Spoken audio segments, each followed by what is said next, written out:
Za nastavitev Gmailovega računa izberemo meni, izberemo aplikacije, izberemo e-pošta. Trenutno nimamo nastavljenega nobenega računa, zato se odpre okno, nabiralnik ni določen, ga želimo določiti, izberemo da.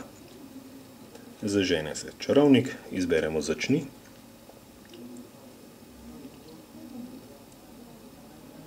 Izberemo Gmail, vpišemo svoj e-poštni naslov.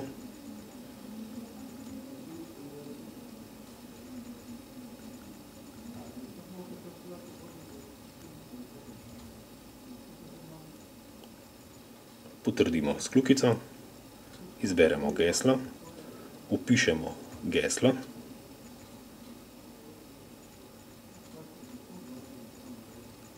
Potrdimo s kljukico ter potrdimo z v redu. Odprejo se pogoji storitve, izberemo sprejmi. Prične se določanje nabiralnika.